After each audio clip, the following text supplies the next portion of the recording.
27 సంవత్సరాల క్రితం బ్లడ్ దొరకక అనేక మంది ప్రాణాలు కోల్పోతున్నారు. అది ప్రసవ సమయంలో కానివ్వండి, అయితే ఈ యాక్సిడెంట్ సమయంలో కానివ్వండి, అలాగే తలసీమ వ్యాధిగ్రస్తులు కానివ్వండి, క్యాన్సర్ పేషెంట్స్ కానివ్వండి, ఇలాగ రకరకాల వ్యాధిగ్రస్తులు చనిపోతున్నారు అని తెలిసిన తర్వాత బ్లడ్ దొరకదా, బ్లడ్ ఇవ్వరా, ఇంతమంది ఉన్నారు ఎందుకు ఇవ్వలేరు అన్న థాటు నన్ను ఎప్పుడు తొలుస్తూ ఉండేది అనమాట.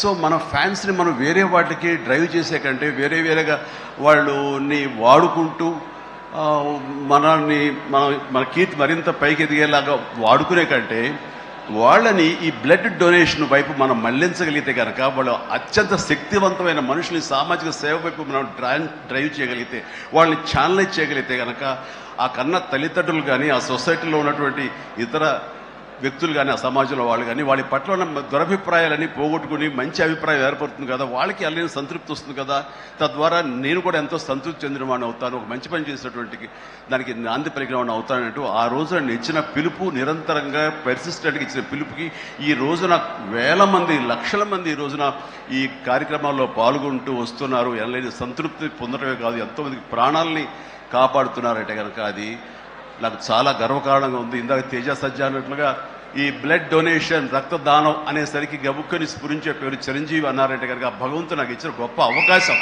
ఇలాగా ప్రతి ఒక్కరి మధ్యలో రక్తదానం అనేసరికి నా పేరు వాళ్ళ స్ఫురణకు రావడం, నేను గుర్తు రావడం అనేది నేను ఎన్నో జన్మలు చేసిన పుణ్యఫలంగా నేను భావిస్తున్నాను. దానికి థ్యాంక్ యూ ప్రతి ఒక్కరికి.